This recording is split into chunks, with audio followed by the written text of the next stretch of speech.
The only one to prepare accordingly for the underwater round, Kevin was able to explore the coral reef before anyone else. He saw that the area was too shallow to contain any deep-sea starfish, the special item he had to retrieve to advance to the next round. But a sunken treasure chest inside a shipwreck caught his attention. After collecting a gold coin from the chest, he was attacked by a school of hammerhead sharks. By the time Kevin realized something was behind him, it was already too late. The giant hammerhead snapped its jaws shut, swallowing Kevin whole. Kevin's heart skipped a beat as the world around him went dark, and to make matters worse, his next breath filled his lungs with water. Oh God, the pill is wearing off, as if the situation could get any worse. As the slimy walls of the shark's stomach started to close around him, Kevin reached for his sword and stabbed outward. He heard the shark groan as a small pinprick of light filtered in from the wound. Well, this isn't going to be pretty. Like cutting through a steak, Kevin used his sword to saw through the shark. A cloud of blood blocked his sight and his lungs were crying for air, but finally, he carved out enough to slip through and pull himself out. There was no time to waste.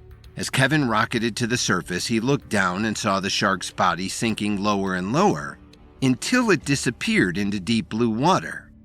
Just as his lungs were about to give out, Kevin broke through the surface and gasped for air. Kevin, there you are. Find anything interesting down there? Kevin looked up and saw Mario standing at the edge of a wooden dock, connected to a beautiful tropical island. After catching his breath, Kevin shouted, "If you had been clever enough to solve the clue, you would have been able to see what's down there yourself. I'm not telling you anything." Mario snorted. Not like it matters anyway. While you were down there wasting your time, the rest of us got a head start. We'll have this ship out of here in no time. Docked beside the pier was an enormous ship that looked very much like the sunken one Kevin had just escaped from. Glancing down the seashore, Kevin saw 10 more piers with the same kind of ships stationed at each one. A ship like that is exactly what I need, Kevin thought. The deep-sea starfish are located at least a couple of 100 miles offshore. After swimming up to the beach, Kevin went to the next pier over, away from Mario, and walked to the edge to investigate the ship. A group of contestants was already on the ship, searching it up and down. Kevin approached and asked the closest contestant what they were up to. "What's stopping you from setting sail?" Number 57 turned over her shoulder and sighed. "The boats are chained up to the dock by this device here." She pointed to an iron weight that was attached to the boat with heavy chains, preventing it from leaving the dock. "We've been trying to unhook it for hours, but nothing is working. Some of our teammates just finally gathered enough ingredients to refine an underwater breathing pill, so we're hoping we'll find something useful under the surface. There were only 10 boats. With 79 of us, that's 8 people per ship." Kevin scratched his chin and considered how to continue. "Any leads?" he asked. Number 57 nodded. "Just one. There's a coin slot propped up right next to the steering wheel, so some of us think we have to find a coin for it. We've searched the island up and down but couldn't find anything. Some of us have a slightly different strategy." When she pointed at the pier next to theirs, Kevin saw Mario and his team hacking away at the iron chains with heavy stones and weapons. "They've been at it for hours, but I don't think it's going to work." Just then, Kevin remembered the piece of pirate gold he retrieved from the shipwreck. "Coin slot, you say? Let me have a look at it. I may have just the thing." Number 57 led Kevin to the steering wheel and pointed out the coin slot just beside it. She gasped when Kevin pulled the gold coin out of his pocket. "That's perfect. Put it in and see if it works." When Kevin held the coin up to the slot, it was a perfect fit. After rolling right in, they heard a loud snapping noise as the metal chains came loose and released the ship. At the same time, the ship's sails dropped from the mast and began to flap in the wind. After hearing the commotion, Mario looked over and cursed under his breath. "All right, everyone, new strategy. We have to get onto that ship." Captured on camera, the audience tuning in went wild when the sails dropped. They had known all along what it took to release the ships and were thrilled to finally see someone accomplish it. Filled with joy, number 57 grabbed Kevin's arms. "Will you please let my group come with you? You're going to need a crew, plus we've already gathered enough ingredients to make at least a couple dozen underwater breathing pills. If you let us come with you, we'll give you the lion's share." Kevin smiled. He was freshly out of underwater breathing pills, so the trade was perfect. Sounds fair to me. As the rest of his crew rushed to raise the anchor and redirect the sails, Kevin stepped behind the wheel of the ship and felt a cool, tropical breeze blow through his hair. Just then, a familiar voice called out from the dock. "Hey, Kevin, room for one more?" Kevin glanced over his shoulder and saw Mason running up the pier. Despite the tension between them, Kevin was still happy to see him. "I thought you were against working in teams." Mason shrugged his shoulders. "Well, seeing as there are only 10 boats, I figure I don't have a choice. I'm still gonna beat you to the number 1 spot if that's what you're thinking. This would only be a temporary situation." Kevin pondered it for a moment. Maybe if he and Mason spent more time together, he would eventually come to his side. After a deep breath, Kevin looked back at him and smiled. "Do you know how to swab the deck?" Mason laughed. "I'm sure I can figure it out." Kevin nodded. "Then welcome aboard." "Yes." Mason hopped aboard just as the ship was leaving the dock. At the same time, another contestant burst out of the water with a golden coin raised high in her hand. "I found it! I found a coin for the slot!" Her teammates cheered, but Kevin sharpened his gaze with a slight frown. "Looks like the cat's been let out of the bag. People will be gaining on us in no time. We have to get out of here ASAP." As the crew pitched the sails in just the right direction, the wind took hold and began to blow them out to sea. Meanwhile, the cameras were picking up something that Kevin and his crewmates couldn't see. Mario and a group of his teammates were climbing up the back of the ship, pulling themselves up a rope they had lassoed to the stern. They slipped aboard unnoticed, quietly snuck below deck, and hid inside a collection of empty barrels. "We hide here for now, and when I say the time is right, we strike. Got it?" A chorus of whispers responded to Mario's orders. "Got it, boss."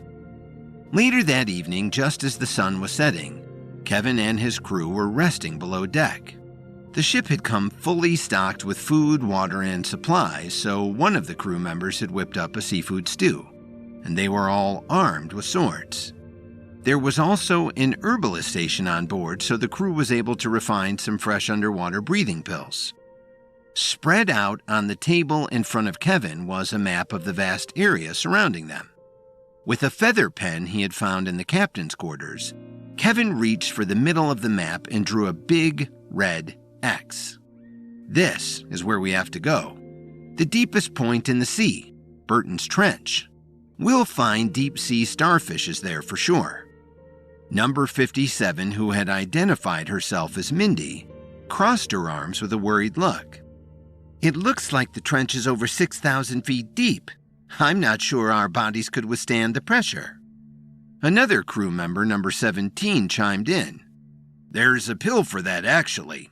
We'll just have to catch some tortoiseshell lobsters. I think I saw some crab catchers below the deck. That ought to do the trick." Kevin shook his head. Even with the pressure pills, the underwater breathing pills might not give us enough time to reach all the way down there. Maybe we could build some kind of submarine. Mindy scoffed. "With what? This ship looks 100 years old." Kevin stayed calm and composed. "We haven't even explored a fraction of the map yet. There could be an island nearby with building materials." Mindy shook her head. "I doubt it." Kevin was in no mood to argue. "Well, let's sleep on it then. I'm going to go above deck for some fresh air." Just then, Mario and his crew emerged from the shadows below deck, all armed with swords. As Kevin and his crew drew their swords, the situation quickly turned into a tense standoff. Mario chuckled and pointed his sword directly at Kevin's throat. "Hello, Captain Williams. This here's a mutiny. After returning to the surface with a gold coin, Kevin learned it was exactly what he needed to release a ship from the docks and set sail. Before Kevin and his crew pulled out of the harbor, Mario and his lackeys snuck aboard and hid below deck. Then, as Kevin's crew was sailing out to deeper water to find the deep-sea starfish, Mario and his team attacked with the intention of taking over the ship. Swords pointed at each other's throats, Kevin and Mario came to a tense standoff. "Drop your weapons, Mario. We're all after the same thing here, a deep-sea starfish. If you comply, we can all work together." Mario scoffed. "I'd rather drink seawater than work with you. This little stunt is about making sure I win, Kevin, and it's about making sure you lose. And that's why I'm taking over the ship and making you walk the plank. Surrender now and no one needs to get hurt." Kevin glanced around at his crew to gauge their morale. Mario looked nervous, his sword trembling in his hands, but the others looked confident and ready to battle. Kevin looked back at Mario with fierce determination in his eyes. "Last chance, Mario. Lower your weapons now or I'm throwing you overboard." Mario laughed. I'd like to see you try." Just as Mario began to swing his sword, the others jumped into action. The sound of clanging metal filled the ship as over a dozen swords collided at once. Kevin focused on Mario, forcing him to back up a staircase onto the upper deck. The full moon bathed the ship in pale blue light as the swords clashed again and again. Following Kevin's lead, his crew also forced their opponents onto the upper deck, where there was more room to spread out and fight. On the starboard side, two of Kevin's crewmates, number 22 and number 64, were facing off against a tall, hulking figure who was twice their size. This enormous man was fighting without a sword, preferring to use his fists. When number 22 lunged forward to stab him in the chest, the hulking figure easily swatted the sword out of his hand, picked him, and hurled him overboard. After the first loud splash, a second one closely followed. Without taking a single hit, the burly man had thrown number 64 overboard as well. When he heard the splashes, Kevin glanced over and, taking advantage of the temporary distraction, Mario swooped in and sliced Kevin's shoulder. Searing pain shot through his arm as he felt Mario's sword cut through his skin. Mario threw his head back and laughed. "That's 2 down already. This ship is as good as ours." Because his right arm was injured, Kevin switched his sword into his left hand and raised it at Mario. "I don't know about you, Mario, but ever since you became my enemy, I've noticed a pattern. Whenever you try to stop me, it never works. Tonight is no different." Kevin darted forward and sliced his sword at Mario's arm. Mario quickly deflected the attack and struck back at Kevin's chest, but Kevin parried with a sidestep and a swift swing of his sword. The pirate swords were light, so they could be swung with blinding speed. Kevin and Mario's swords clashed almost a dozen times per second. Meanwhile, Kevin's first mate, Mindy, was fighting her own battle against one of Mario's goons, number 39. Sparks flew as their swords clanged together again and again. With her back against the side of the ship, Mindy looked up and saw a webbing of rope connecting the upper deck to the crow's nest high above. As number 39 took a horizontal swipe at her, Mindy jumped up onto the rope and started to climb. Number 39 looked up at her and snorted. "Think you can get away from me that easily, do you? I don't think so." He hopped up and started climbing after her. Mindy was a much faster climber, though. Before number 39 had even made it halfway up, she was already at the top. With a sarcastic grin, she looked down at him and said, "Hey, bozo, I hope you know how to swim." As number 39 looked up and gulped in fright, Mindy let go of the net, dropped down with a pointed kick, and knocked him into the ocean. Grabbing back onto the rope at the last second, she swung through the air, flipped, and landed beside another one of Mario's thugs on the upper deck. Without stopping to catch her breath, she quickly engaged him in swordplay. Finally, when Mario stepped back onto a loose floorboard and lost his footing, Kevin slashed his thigh and he fell to the ground, shouting in pain. Kevin took a step forward and pointed his sword at Mario's neck. "I don't want to hurt you, Mario. Call off your men." Mario chuckled, clutching his wound. "Kevin, I'd like you to meet a friend of mine." Just then, as if out of nowhere, the hulking figure swept in front of Kevin, punched him in the gut, and knocked him back into the wall. Kevin doubled over, the wind knocked out of his chest. The punch was extremely powerful. When Kevin looked up, the hulking figure was already swooping in for another attack. Kevin rolled out of the way just in time, and the hulking figure punched a hole in the wall behind him. Still recovering from the first punch, Kevin stood up and put some distance between them. "This here is Arnold Merriweather. I paid him to enter the competition for the sole purpose of fighting on my team. As you can see, he is extremely powerful. I think I'll let him take it from here." Arnold took a step towards Kevin and cracked his knuckles. "What do you think, boss? Should I just go ahead and kill him?" Mario stumbled to his feet with a smile. "Now's as good of a time as any. Let's send him to Davy Jones's locker." Kevin's eyes widened in shock. "Wait, you can't kill me. It's against the rules. You'll be disqualified." Mario shrugged his shoulders. "Accidents happen all the time during the epic clash. Don't worry, we'll be sure to make it look like you drowned." As Mario limped away, Arnold clasped his fists together and slammed them down at Kevin's head. Dodging the attack, Kevin rolled between Arnold's legs and sliced at his ankles. When Arnold dropped to one knee, Kevin punched him in the back. With a loud grunt, Arnold spun around and waved his fist through the air like an enormous battering ram. Kevin ducked out of the way and kicked at Arnold's ribs, but Arnold caught his foot before it could strike, spun him around, and tossed him into the air. It looked like Kevin was about to fall overboard, but he grabbed hold of a rope and swung around to the other side of the boat. Arnold growled in frustration, looking more like a beast than a man.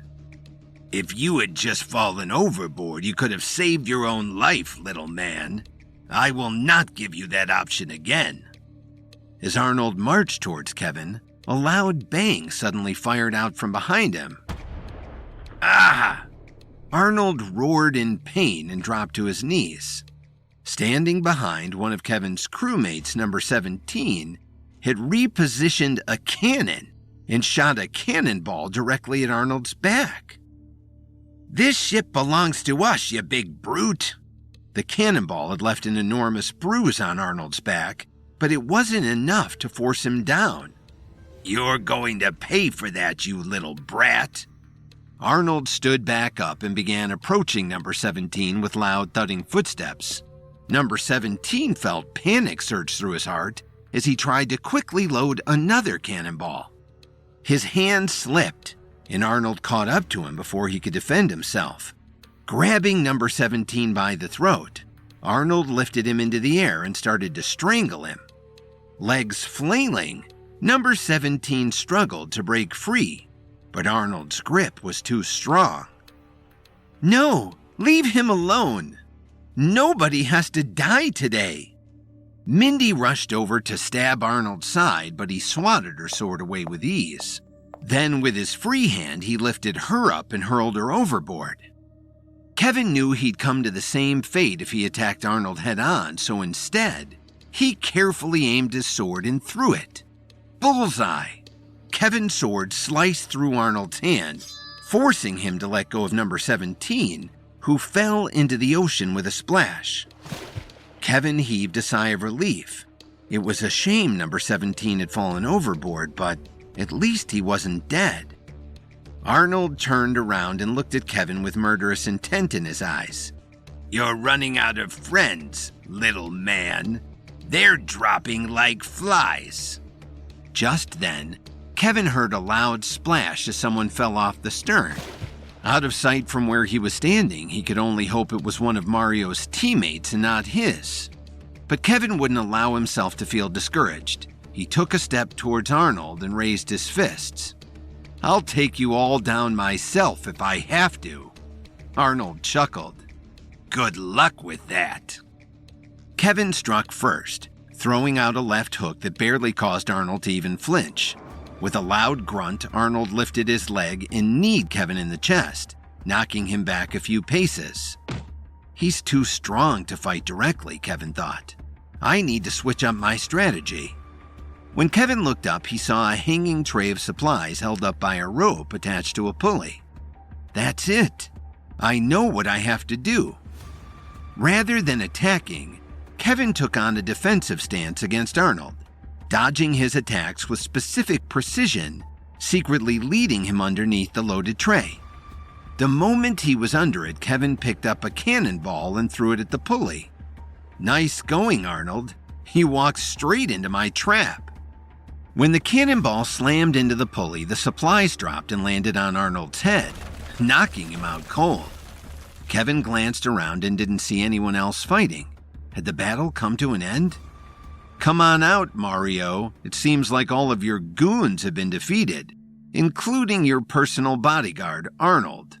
All that's left to do now is watch you walk the plank. I don't think so, Kevin. This ship is mine. When Mario stepped up from below deck, he had his sword around Mason's throat. No sudden moves now, you hear? Kevin lowered his sword, his heart trembling. This is between you and me, Mario. Let him go. Mario laughed. Oh, I will. Don't you worry. Just not yet. Number 14. Will you do the honors? Sure, boss.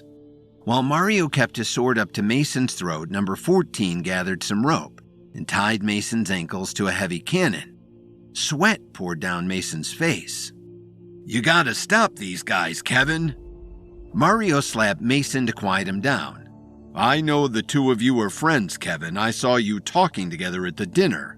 I was hoping it wouldn't come to this, but you just wouldn't give up. So unless you want your friend here to get real well acquainted with the bottom of the ocean, it's time for you to surrender the ship. Before Kevin could stop him, number 14 pushed the cannon overboard, yanking Mason along with it. Mario threw his head back and laughed with evil delight. Once he heard the splash, Kevin knew he didn't have a choice. Kevin leapt over the side of the boat and dove into the ocean to save Mason from a watery grave. When Mario and his crew tried to take over the ship, Kevin and the others fought them off as best that they could. Mario's personal bodyguard, a hulking figure named Arnold Merriweather, posed the greatest threat of them all. Just when Kevin thought he had won, Mario tied Mason up to a cannon and hurled him overboard. Left with no other choice, Kevin dove over the side of the boat to save him. As Kevin plunged down through the surface, the water was only dimly lit by the full moon. Barreling downward as fast as he could, he saw Mason sinking deeper and deeper at a much faster pace, air bubbles rising from his mouth as he screamed for help. Finally, the cannon touched the bottom and Mason came to rest in the middle of a huge sandy expanse. When Kevin caught up to him, he tugged on the rope as hard as he could, but it wouldn't come loose. He had to find something to cut it with. Kevin turned in circles, looking for a sharp piece of coral, but the area surrounding them was completely empty. Without underwater breathing pills, Mason wouldn't last much longer than a few minutes. Suddenly, Kevin saw something sticking out of the sand. Swimming down for a closer look, the object revealed itself as a shark tooth, which Kevin quickly grabbed. By the time he made it back to the cannon, Mason wasn't struggling anymore and was beginning to black out. Hold on just a second more, Mason, Kevin thought as he used the shark tooth to tear into the rope. At last, the final thread broke and Mason was free. Wrapping his arm around Mason's torso, Kevin kicked upward and soared to the surface. Just as his lungs were about to give out, Kevin burst out of the water and took a deep breath of air. But Mason still wasn't breathing, so Kevin wrapped his arms around him and started to pump on his torso. Come on, Mason. Don't give up on me now. You've got this. You've got this." After 5 or 6 pumps to the chest, Mason spat up a gallon of water and gasped for air, coughing as his windpipe opened and he breathed again. "Hey, there he is. Welcome back to the land of the living, Mason." As Mason's senses slowly returned to him, he looked back at Kevin with wide eyes full of astonishment. "Kevin, you saved me." Kevin nodded with a smile, patting Mason on the shoulder. "You can thank me later, pal. Right now, we gotta find a way back to shore." Mason looked into the distance and saw their ship disappearing on the horizon. "Well, it looks like we're not getting our ship back, are we?" Kevin shook his head. "I don't think so. Not yet, anyway. But wait, do you hear that? I hear the sounds of waves breaking. There must be an island nearby." Following the sound of the breaking waves, Kevin and Mason traveled under moonlight until they arrived at the shore of a small island. Completely sapped of strength, they passed out in the sand and slept until morning. Just as the sun was starting to rise, Kevin opened his eyes and saw Mason warming his hands next to a fire. "Hey, you're awake. Are you hungry? I caught us some fish." He lifted a fish fillet off a hot stone, wrapped it in a banana leaf, and handed it to Kevin. Not having eaten anything since the door first opened, Kevin quickly scarfed it down. "Thanks, Mason. Good work." Mason smiled and took a deep breath, choosing his next words very carefully. "No, Kevin, thank you. Even after all I put you through, you still sacrificed the ship to save me. I think that might be the nicest thing anyone's ever done for me. I was wrong about you, and I'm sorry." Kevin looked up at Mason and nodded appreciatively. They shared a brief moment of silence before Kevin looked back and said, "We're stronger when we work together, Mason. As far as I'm concerned, anything that happened between us is water under the bridge. Right now, we have to focus on getting off this island." Mason agreed. "I know. I've been keeping my eyes on the horizon looking for a passing ship, but I haven't seen any yet." Kevin looked out at the ocean surrounding them. It stretched on for hundreds of miles. "I think the odds of us getting rescued are pretty slim. By now, everyone's probably past this point already. If we want to make it to the next round, we'll have to hurry." Mason was ready to do whatever Kevin said. "All right. How can I help? There must be something I can do." "You start gathering supplies to make a boat. We can tie a couple of palm trees together and make a sail out of banana leaves. The biggest ones you can find." Mason nodded. "Okay, what are you going to do?" "I'm going to look for underwater breathing pill ingredients. Even if we build a boat and sail all the way to Burton's Trench where the deep sea starfishes are, it won't mean much if we don't have a way to breathe underwater." "Got it." As Mason headed deeper into the island to find some suitable palm trees, Kevin walked into the ocean and dove down into the coral reef. Not far from the surface, he was surprised to find another sunken shipwreck. This time it wasn't surrounded by sharks. Looking into the shipwreck, he saw another treasure chest filled with coins. His eyes nearly burst out of his skull as he rushed over to grab one. Without an underwater breathing pill, Kevin couldn't hold his breath any longer. When he returned to the surface, he studied the gold coin and looked around with newfound hope. If there are more gold coins here, there must be a ship somewhere as well, right? Just then, Kevin heard Mason calling out to him from shore. "Hey, Kevin, come here, you gotta see this, I found something." When Kevin swam back to shore, Mason guided him to the center of the island, where there was a little cave at the base of a hill. "I was in here looking for materials, and you'll never guess what I found." Stepping inside the cave, Mason led Kevin through a tight tunnel that eventually opened up into a hidden grotto with a small pool of seawater. Ta-da! To Kevin's amazement, there was a high-tech underwater vehicle floating in the grotto. It was shaped like a sphere and was much larger than a small car. Gazing in through the window, Kevin saw 2 pilot chairs and a mini herbalist station tucked into the back. "The door is wide open. There's only one problem." Kevin finished Mason's thought, already 2 steps ahead of him. "You need a coin? I've got one right here. Come on, Mason. We're getting out of here." You don't have to tell me twice. Full of enthusiasm, Mason hopped in through an opening on the ceiling and took a seat. After climbing in, Kevin closed the opening door and sat down next to Mason. There was a coin slot next to the steering wheel, and when Kevin inserted his gold coin, the submarine came to life. The lights flickered and then stayed lit as the navigation system in front of Kevin started to beep and flash different colors. Mason opened a compartment beside him and found a thick book full of hundreds of pages. Here's the user's manual. Want me to read it to you?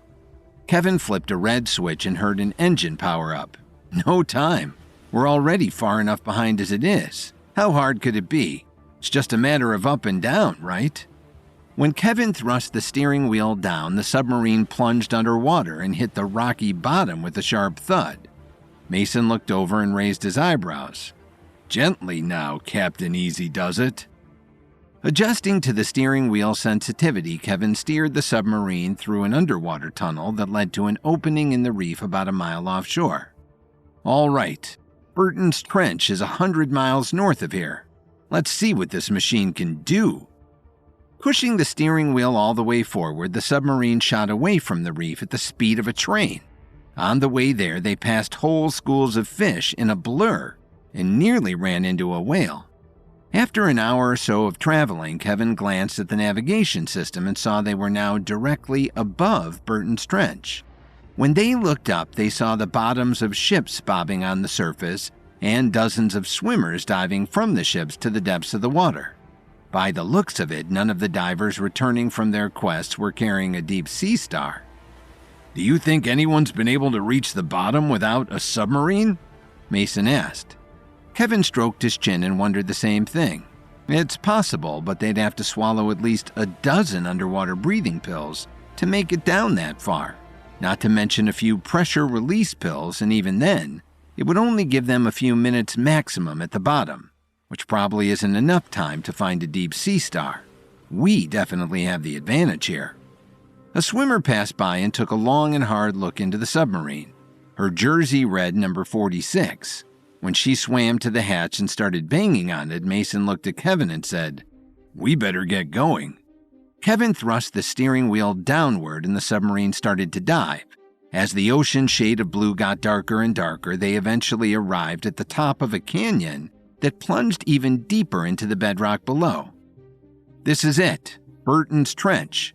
Kevin glanced at their depth reader and saw they were about 1,600 feet deep. Other contestants were swimming in and out of the canyon, some more desperate than others. Hey, look at that. Number 6 has got one. Mason pointed at contestant number 6, who was swimming out of the canyon with a 10-armed, translucent starfish in her hands. As soon as they noticed it, the contestants swimming around her attacked and tried to pry it out of her hands. In a quick fit of underwater combat, number 6 swatted them away by punching against sensitive pressure points. Well, Kevin said, at least we know we're heading in the right direction. With a swift thrust forward, the submarine dropped through the canyon and sunk even deeper into the dark waters where deep-sea starfish and danger lurked.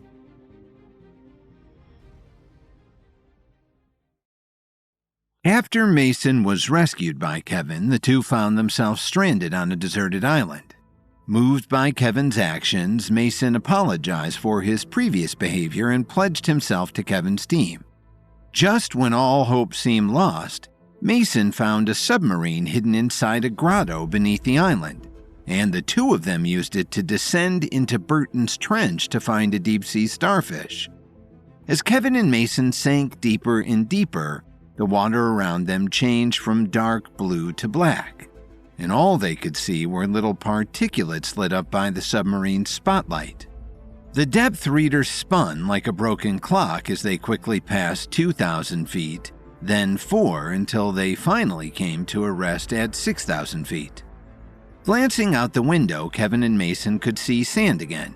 Seemingly devoid of life, the bottom of the trench was as alien to them as the surface of the moon. Mason gasped when something slithery passed by the window. What was that? Kevin gently pushed the submarine forward. Probably just an eel or something. Don't worry, this thing is sealed up tight. Now keep your eyes peeled for a 10-legged starfish, all right? They're translucent, so you have to look really hard to see them. Following his radar system, Kevin guided the submarine to a nearby rock formation where starfish were more likely to be found. Shining his spotlight on the rocks, a couple of contestants came into view, feeling their way around the rocks. Even after they make it all the way down here, the others will still have to search in the dark. I'm glad we have this thing, Kevin said as he flashed the spotlight around. Just then, Mason spotted a deep-sea starfish huddled in between a pair of collapsed rocks. He pointed at it and shouted, "Hey, look, there's one." One of the contestants noticed him pointing and took off with the starfish before they could reach it. Kevin groaned. "Let's keep the pointing to a minimum, shall we?" Kevin glanced around at the rocks and saw a few other starfish illuminated by a spotlight. They seemed to be pretty common, actually. They were just difficult to find without a light. The swimmers in front of them took advantage of the submarine's help and plucked a few more starfish off the rocks. Another contestant whom Kevin recognized swam down. It was Mario's bodyguard, Arnold Merriweather. With a devilish grin, he smiled through the window and waved. Then he dove down and picked up 2 starfish, one for himself and one surely for Mario. Kevin sighed. Well, it looks like Mario's making it to the next round. Finally, Kevin aligned the submarine just a few feet in front of one of the starfish, reached for the user's manual, and flipped to the table of contents. Let's see here. How do we retrieve a sample? Here we go. There should be a panel to my left that controls a robotic arm. When Kevin flipped a switch, the robotic arm extended out in front of the window. Great. Now we just have to pick it up very carefully. As Kevin fiddled with a joystick, the robotic arm began to twist and turn.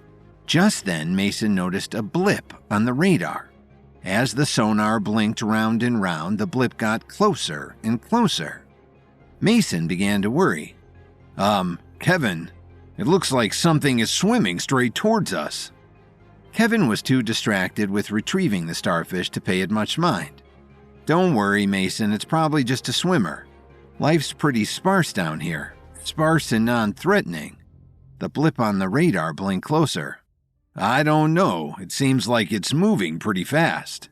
Kevin finally grabbed the starfish with the robotic arms. All he had to do now was pull it in. Almost got it. Just then, the submarine's light flickered on and off as it shook with a loud thud. The next moment, an enormous pair of tentacles flung themselves against the window and gripped tight.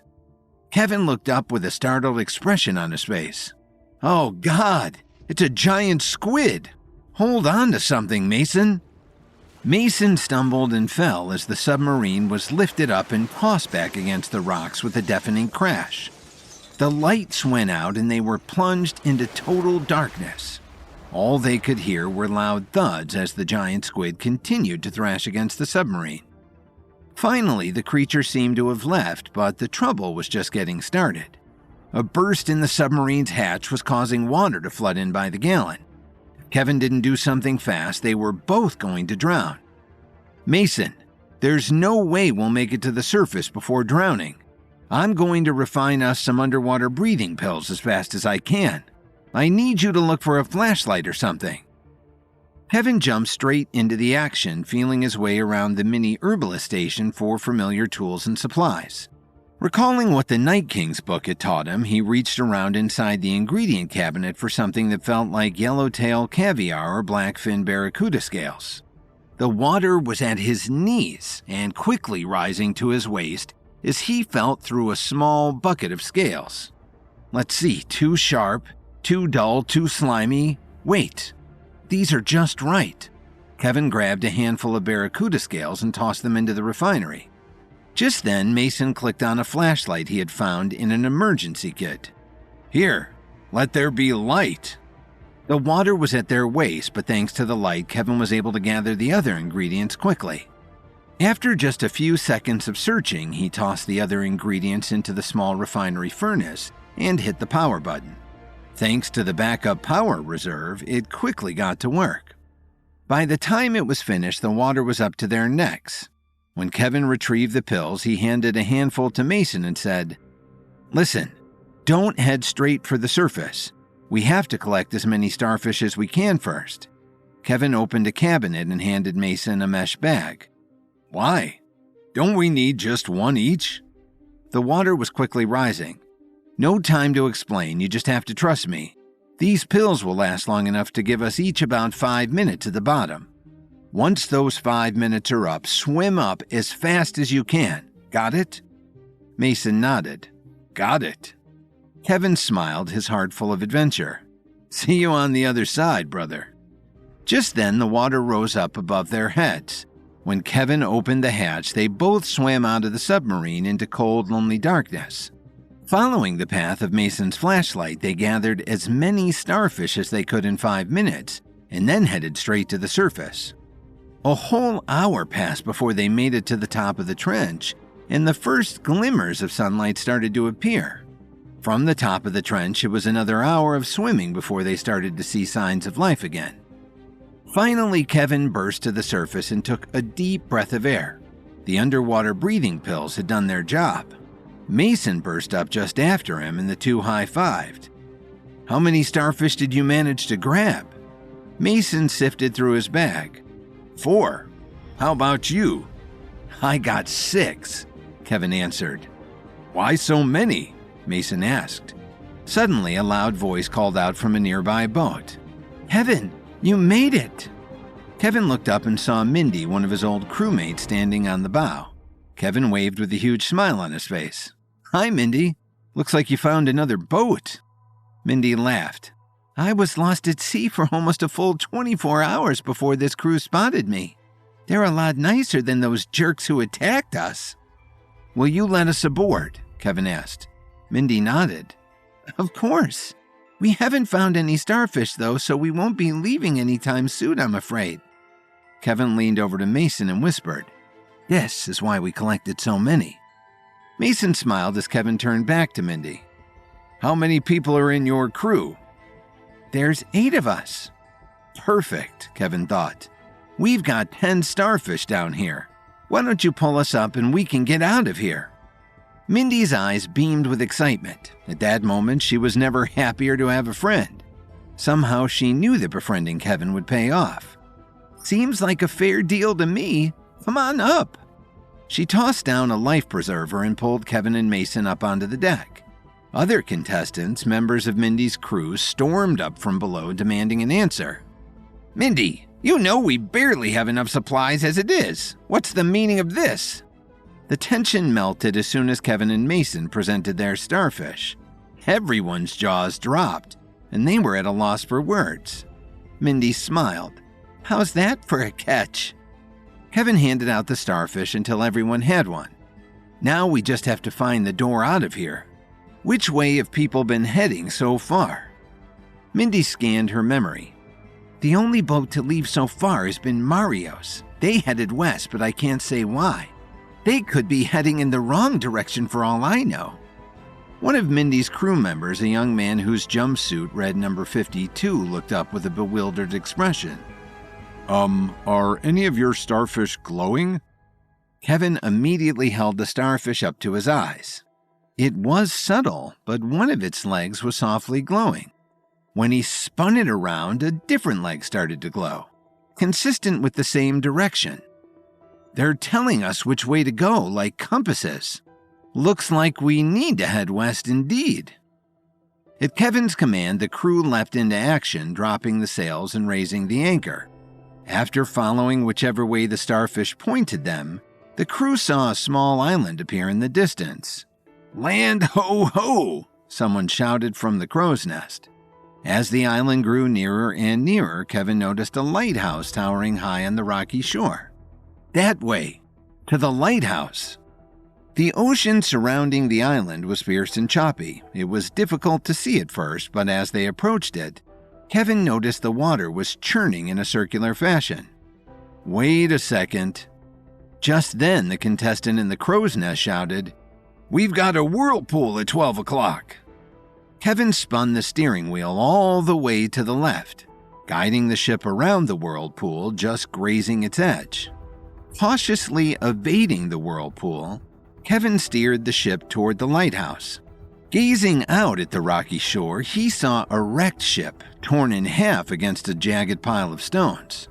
A few dozen yards away from the wreck, Kevin saw two men being swept out to sea, pulled dangerously close to the whirlpool.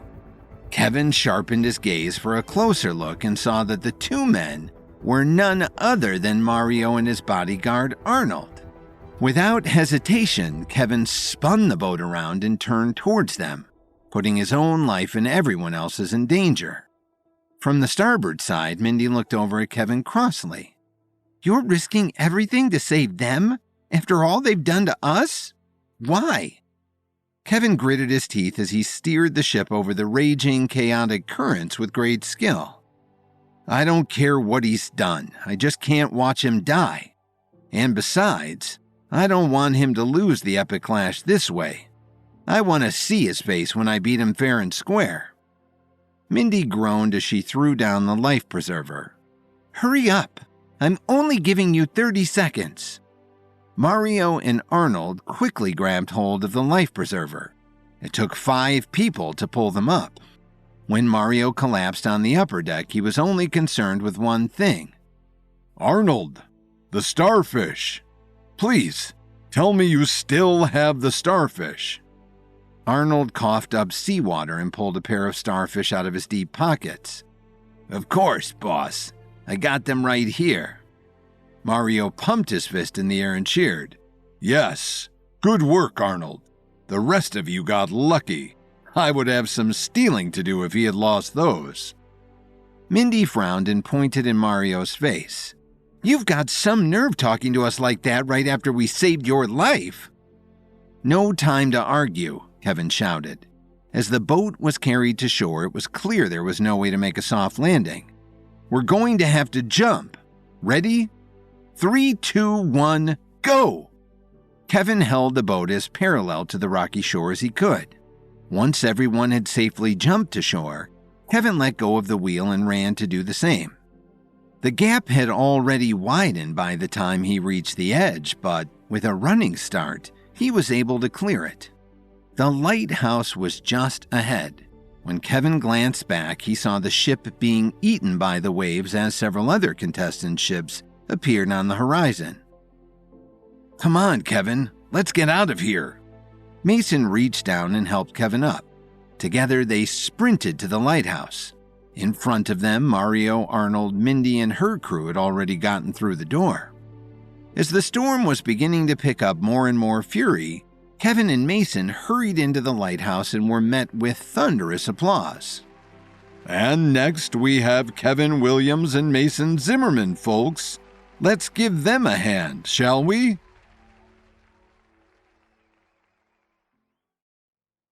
After retrieving enough deep-sea starfish to negotiate a ride back to shore, Kevin, Mason, and their new crew followed the starfish's glow to a nearby island with a rocky shore and a lighthouse.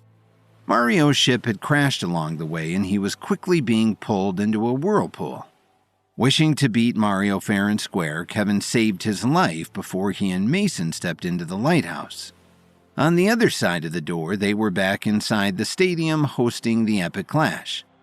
Scattered around the center of the stadium, there were 60 herbalist stations for the 60 contestants who would be allowed to advance to the next round.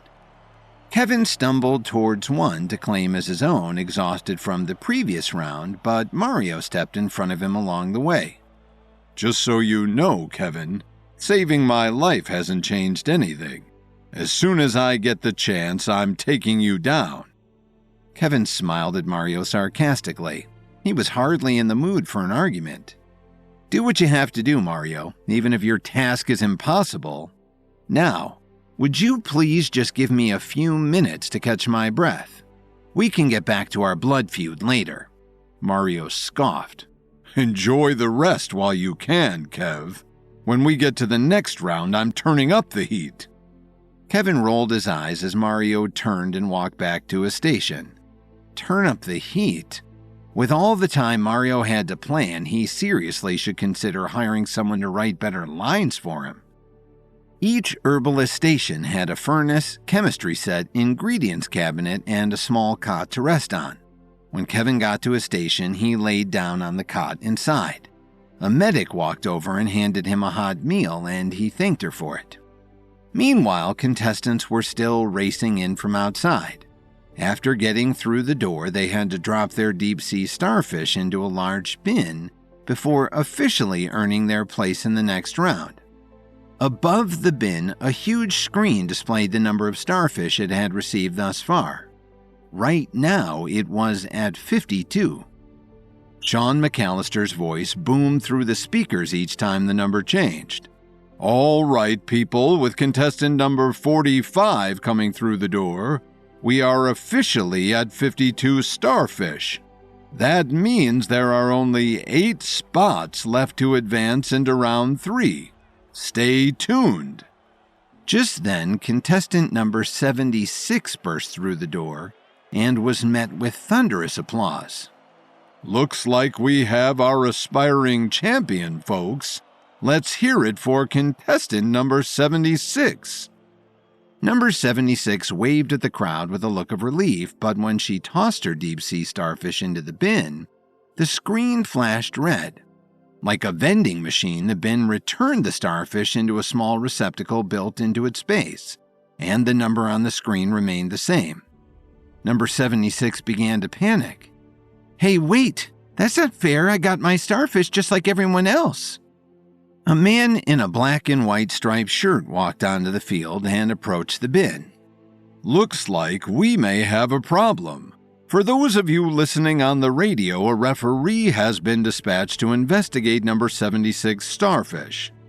When the referee reached into the bin and retrieved the starfish, he tapped on it 3 times and held it up to his eye, closing one and squinting the other. After shaking his head, he held up the starfish and shouted, "Plastic!" The crowd gasped as 2 security guards came and escorted number 76 away. "What? No! That's not mine. Someone must have switched with me. I dove down into the trench, I swear." Her pleas fell on deaf ears. The security guards escorting her away had blank, expressionless faces. "That was an unfortunate decision, number 76. No one likes a cheater. Am I right, folks?" As Kevin waited for the final contestants to make it through the door, his cell phone started to ring. When he saw it was Lily, he answered right away. "Hey, Lily. I'm so happy to hear from you." Her voice was warm and comforting. "Hey, dear. Just wanted to call and check in on you. You did a great job in the last round. I was watching the whole time." Kevin smirked. Watching your husband figure his way out of near-death situations must be great entertainment, huh? Lily giggled. "My heart almost stopped a few times, but I know how strong you are, Kevin. You're going to win this thing for sure. I just know it." "Thanks, Lily. It'd be a lot easier if I didn't have so many people conspiring against me, but I won't let them stand in my way." Kevin said it to reassure himself more so than Lily. "Well, now that you're back inside the stadium, I can order you something if you'd like. Can I get you anything?" Kevin looked at a nearby camera and shook his head, knowing Lily was watching. "Oh no, that's all right. Just need to catch my breath is all."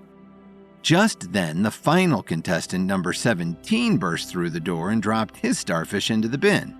When he did, the counter flicked from 59 to 60. "And there you have it, folks. The final starfish has just been delivered into the bin. Now that we have our 60 champions, we can officially begin the next round. Contestants, please go to your herbalist stations." Kevin sighed into the phone. "Well, I guess that means I've got to go. Thanks for calling, babe. Your support means the world to me." Lily made a kissing sound on the phone. "Of course. I'll be watching the whole thing. Good luck out there. I love you." "Love you too." After hanging up the phone, Kevin sat up from his cot, stretched his back, and prepared to get to work. Glancing at the workstations around him, he noticed he was in between Mason and Olivia's sister, Katja. Katja stared forward attentively, purposely ignoring Kevin, but Mason waved when Kevin looked over. Hey, Kevin, ready for the next round? Kevin cracked his knuckles and worked out a kink in his neck. Ready as I'll ever be. Mason matched Kevin's movements, cracking his knuckles and stretching his neck. Yeah, I hear that. Hey, listen. I think we work pretty well together. Do you want to team up during the next round? Kevin smiled. Like partners? Mason nodded. Yeah, like partners. What do you say? Kevin paused his stretching and walked over to Mason's station. I say put her there, partner. We'll get through this next round together. Kevin reached out his hand and Mason shook it. Watching from the crowd, Olivia cheered. I was hoping this would happen, she thought. I knew Kevin would win him over. When she looked at Katja, her smile disappeared, replaced with a look of concern. Come on, Katja. I know there's still some good in that heart of yours. It isn't too late to switch sides, you know. At the same time, Kevin looked over at Katja with a sympathetic smile. So, how'd you do in that last round, huh? Did you make it out without any serious injuries? Katja stared straight ahead. Don't talk to me. I'm not here to make friends. Kevin laughed to break the tension. Well, okay then. From a press box on the stadium's second balcony, Sean spoke into a microphone and introduced the next round. Okay, people, let's get started, shall we? Here is your next clue. As a small platform rose up from the floor, a referee stepped onto the field carrying a mysterious box. When he set the box down on the platform and opened it, its contents were projected onto the screens hanging all over the stadium. Inside, there was a small white worm wiggling aimlessly. Kevin recognized it immediately. That's a cave-dwelling silkworm. They evolved in total darkness, so they're completely blind, and their eggs are a rare ingredient that improves hearing and other senses like touch and smell. This clue could mean all sorts of things. As the contestants pondered the meaning of the clue, Sean's voice swept over the crowd. I'm sure you remember how this works, everyone. When I say go, you'll have 10 minutes to craft something that may or may not be useful on the other side of the door. On your marks, get set, go. Kevin continued to reflect before jumping into action. He knew that 5 or 6 minutes with a plan was better than wasting all 10 without one. The obvious answer is that the next round takes place in a dark cave. But just like the clue from the last round, that answer seems too obvious. There must be something else to it. Kevin remembered the book given to him by the Night King. He pulled it out of his back pocket and flipped through the pages until he found a chapter about the cave-dwelling silkworm. Around since the Jurassic era, these silkworms have stood the test of time, preserved by evolution for over 65 million years. Kevin closed the book and gasped. It can't be, he thought. Could the next round really be prehistoric themed? After the last challenge, anything seemed possible, so Kevin trusted his gut and started to craft a camouflage pill which he figured would help protect him from super predators, if the next round was indeed prehistoric themed. After a few minutes of searching for ingredients to refine, Kevin completed his pill just as the buzzer rang. All right, folks, hands off the stations. You remembered what happened last time, don't you? Hands off. Kevin lifted his hands and stepped away from the station, hoping he'd made the right choice. But in the end, his choice didn't even matter. Before we reveal the theme of the next round, I have a very special announcement to make. In a surprising twist of fate, contestants will now be asked to swap whatever they made with the person to their left. Come on, people, don't be shy. This ought to spice things up a bit.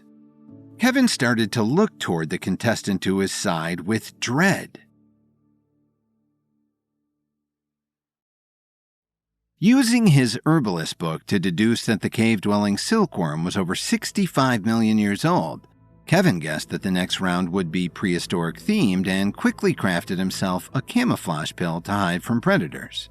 Before he could learn whether or not he was correct, though, the MC shocked the crowd by revealing that everyone would now have to swap their concoctions with the person on his or her left.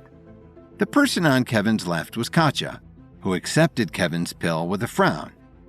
"It's a camouflage pill," he said. "As long as you're standing still, you'll be undetectable. Should come in handy." Katja exhaled sharply. "A camouflage pill? Are you kidding me? The next round obviously takes place in a cave. You should have synthesized a night vision pill like I did. It would have been a lot more useful." Kevin wasn't so sure. "We'll see about that. Either way, good luck, Katja." Katja scoffed and turned away. At the same time, Mason handed Kevin a vial of purple liquid. "Thanks, Mason. What is this stuff?" "It'll make your skin slippery, like a silkworm. Judging by the clue, I figured the next round would include having to fit through tight spaces inside a cave. I was running out of time towards the end, though, so I had to pull it out of the furnace a little early. Hopefully it still works." Kevin groaned. Out of all the things he could have inferred from the clue, Kevin couldn't believe Mason would refine something so useless. Not wanting to hurt Mason's feelings, Kevin kept his thoughts to himself. "Thanks, Mason. Who knows? Maybe it'll be exactly what I need." Mason flashed Kevin a thumbs up. "I'll see you in there, partner." Now that everyone had swapped with the person on their left, Sean continued to introduce the next round. "All right. Now that we're all good and shuffled, it's time to proceed to the next round." Just then, a tall door rose up from the ground. It was made of stone with ancient-looking hieroglyphics carved into it and torches hung up around the sides. "As with every round of the Epic Clash, you will have to retrieve a special item in order to advance. This round's special item is an egg. Any egg of your choosing so long as it doesn't break. To advance to the next round, you must take your eggs and carry them to the highest point on the map. Now take your marks, everyone. It's time to open the door." As the door slowly opened, the contestants prepared to run. Peeking inside, all Kevin could see was green. It was impossible to make out the details, but it looked like a densely packed forest. "Well, at least I don't see any caves." "This is it, folks. Get ready. 3, 2, 1, go!" The second that Sean said go, contestants started sprinting in through the door. On the other side, they arrived in a small clearing, a field of grass surrounded by dense forest. Way off in the distance, Kevin could see a tall mountain looming in the sky, but it was at least 100 miles away or so. Everyone gathered in the tall grass, wondering what to do next. Mason stayed by Kevin's side. "Well, here we are. What do you think we should do?" Kevin pointed at the mountain on the horizon. "Well, that's obviously where we need to get to, but we have to find an egg first. I guess we should start walking in that direction and keep our eyes peeled for any birds' nests along the way." Mason nodded. "Sounds good to me. I'll follow your lead." Other contestants had the same idea. Some started running toward the mountain, but Kevin knew better than to waste his energy like that. The second a fight broke out, those people who decided to run would be at a disadvantage, and Kevin sensed that the forest would be filled with all kinds of dangerous foes. The clearing was about a mile long, so Kevin, Mason, and a few dozen other contestants decided to stay within it for as long as they could. As they walked together, Kevin asked, "So what kind of pill did you get in the trade?" "I'm not sure exactly. I don't recognize them. Do you?" When Mason handed over his pill, Kevin held it up to his nose and gave it a good sniff. Let's see here. I'm smelling Peruvian pineapple zest, California tumbleweed, and..." He took another deep sniff. "Ah, yes, tropical fish oil. Looks like you've got a glow pill, Mason. This thing will make your skin glow in the dark." The person next to you was probably anticipating a cave-themed round too. Mason smiled and stuffed the pill back in his pocket. "Well, with that and your slimy skin pill, I'd say the two of us are pretty much unstoppable." Kevin laughed, but then his face turned dead serious when he suddenly heard a loud thud. "Quiet, Mason. Did you hear that?" The other contestants slowly stopped in their tracks as another loud thud shook the ground below them. Then the thuds came more rapidly. each one more powerful than the last. Most of the contestants stood motionless, frozen in fear. Held in full suspense, Kevin kept his eyes on the edge of the clearing and said, "Mason, I don't want to worry you, but based on the last clue, I have reason to think that this round may be prehistoric themed. Whatever happens next, you need to be prepared to run." Mason gulped nervously.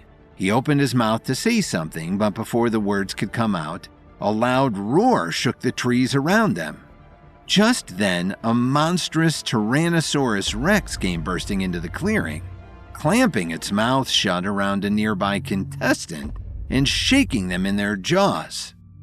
"I really hate being right all the time. Come on, Mason, run!" The clearing quickly turned into a battlefield of chaos as the contestants scrambled into the forest to lose the T-Rex. Like ants running away from an anteater, most were able to escape into the forest, but the T-Rex was too fast for some. Once it had selected you as its prey, it was nearly impossible to escape. Another contestant was fleeing into the forest, running as fast as she could, but the T-Rex caught up to her and gobbled her down its throat, stomping on someone else with its massive hind legs along the way. As he ran for the edge of the clearing, Kevin glanced back and saw Mason standing absolutely still. He skidded to a stop and shouted, "Mason, what are you doing? We have to get out of here." Mason didn't flinch. "Stay still, Kev. They can't see you if you don't move. I saw it in a movie once." Kevin slapped his forehead. "That's just a myth, Mason. It can see you perfectly." Having lost sight of the other contestants as they scattered into the forest, the T-Rex turned toward Mason and roared. As it charged toward him, Mason began to panic and finally started to run. By then, it was too late. The T-Rex had fixed its eyes on Mason, and it was running 10 times faster than he could. Kevin had to act fast. Seeing no other option, he charged between Mason and the T-Rex and struck one of its hind legs with a sweeping kick. The T-Rex stumbled and fell to the ground, kicking up a huge cloud of dust, but it didn't stay down for long. After regaining its balance, the T-Rex forgot about Mason and focused on Kevin, blowing his hair back with a deafening roar. With stomps that shook the very earth beneath his feet, the T-Rex lunged forward, its gaping mouth aimed at Kevin's head. With lightning reflexes, Kevin leapt to the side, narrowly avoiding becoming a meal for the prehistoric beast. He rolled on the grass, quickly regaining his footing. Mason watched from the edge of the forest. "Come on, Kevin, get away from that thing." Kevin gritted his teeth, staring up at the T-Rex with equal parts wonder and horror. "It's no use, Mason. It has our scent and it's a dozen times faster than either of us. The only way to escape it is to put it down." Kevin knew that brute strength alone wouldn't save him. He needed to exploit the T-Rex's size and agility. As the massive creature turned to face him, he sprang into action, darting toward the towering legs of the beast, staying close to the ground where the T-Rex couldn't reach him. The T-Rex snapped its jaws in frustration, its powerful teeth narrowly missing Kevin. Kevin, now at the beast's side, focused his energy on a precise strike.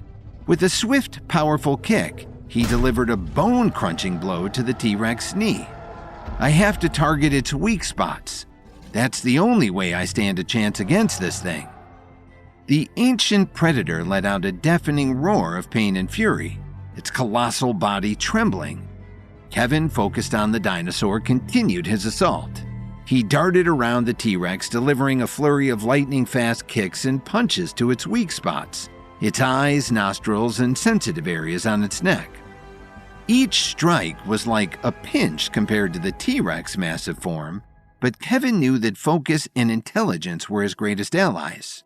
With every hit, he weakened the beast, causing it to roar in agony. Blood oozed from its wounds, staining the forest floor. The T-Rex, driven to the edge of desperation, swung its massive tail like a huge club, attempting to crush Kevin beneath the tail's weight. Kevin leapt into the air, narrowly avoiding the deadly blow. He landed on the beast's back, using its own body as a platform. From where he stood, Kevin delivered a series of devastating blows to the T-Rex head, targeting its skull with incredible accuracy. The T-Rex roars grew weaker, and its movements slower as the battle took its toll. But Kevin knew that he needed to execute a finishing blow. He glanced around the forest clearing, searching for an opportunity. His eyes fell upon a massive fallen tree, its trunk partially buried in the soft earth. With a final surge of energy, Kevin leapt from the T-Rex's back and sprinted toward the fallen tree. The T-Rex, its vision blurred from its injuries, attempted one last strike. Kevin narrowly dodged the snapping jaws and reached the tree. With a primal yell, he used all of his strength to move the massive log. It teetered for a moment before crashing down onto the T-Rex's head with a resounding thud. The ancient beast let out a final mournful roar before collapsing to the ground, defeated. Mason leapt into the air and started cheering. "All right, Kevin! Way to go, man!" Before Kevin could catch his breath, he heard another roar coming inside the forest. "No time to celebrate. We have to get out of here."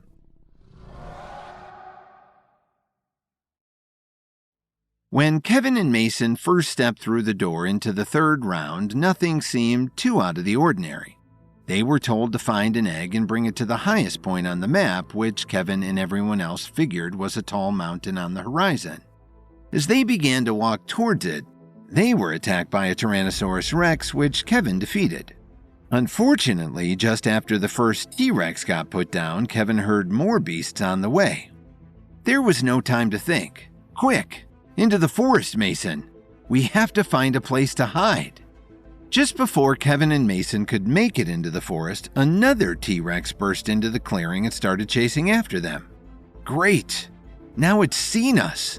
We have to find somewhere it won't be able to reach." Running into the dense forest, Mason and Kevin both looked around for a hiding place, but all they saw were tall trees and foliage. Gaining on them from behind, the T-Rex was running through the trees, knocking them down with each step as if they were twigs. Kevin looked left and saw a small opening in the middle of a large pile of rocks. "Left, Mason! There's a cave over there!" By the time they reached the pile of rocks, the T-Rex was snapping its jaws right behind them. When they finally got through the gap, the T-Rex tried to stick its mouth in to get them, but it wouldn't fit. After thrashing its body against the rocks to no avail, it roared in frustration and finally walked away.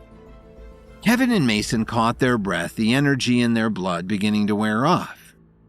"This has got to be the most dangerous round yet," Mason said. "Did you see that thing attack while people were running away? It gobbled them up like nothing." Kevin put on a brave face. "We'll be okay as long as we stay out of the open fields. Come on, let's see if this cave leads anywhere." As they went deeper into the cave, the light began to disappear until they were left in darkness. Kevin sighed. "You know, Mason, I can't believe I'm saying this, but now might be a good time to take that glow pill of yours." Mason smiled, excited to be of some use. "Oh yeah, of course. How could I forget?" After swallowing the pill, Mason's skin began to glow neon green, lighting up the walls of the cave. "Hey, pretty cool, right? They should sell these at nightclubs and music festivals. The kids would be all over it." Kevin smiled as he led them deeper into the cave. "Well, when we get back, maybe you can develop a party line of Herbalist products. Glow-in-the-dark skin, color-changing hair, anti-hangover pills, stuff like that." Mason smiled. "Hey, now you're talking. We should go into business together." After traveling through the cave for about 30 minutes, the cramped tunnel opened up into a wide cavern. Glancing around, Kevin noticed some kind of cave painting on one of the walls. "Hey, Mason, get over here. I need your glow." When Mason walked over and illuminated the wall, Kevin saw a huge painting of the mountain, surrounded by the forest and all kinds of dinosaurs. Studying the painting closely, Kevin saw the mountain was surrounded by 6 different regions, each of them featuring different species of dinosaurs. In the center of each region, there was a small drawing of a nest filled with eggs. Wow, somebody made a map of the whole mountain. It looks like it's surrounded by 6 different regions, each dominated by a different species of dinosaur. Kevin pointed them out with his finger as he examined each region. This area here is full of T-Rexes. That must be where we are now. This one has velociraptors, this one Stegosaurus, Triceratops, and, if the drawing is correct, the mountain itself is full of pterodactyls. I guess we have our choice of which dinosaur eggs to steal. Mason shrugged his shoulders. If you couldn't already tell, I don't know a whole lot about dinosaurs, Kev. Are there any here that seem, I don't know, less dangerous than the others? Kevin pointed at the Triceratops drawing.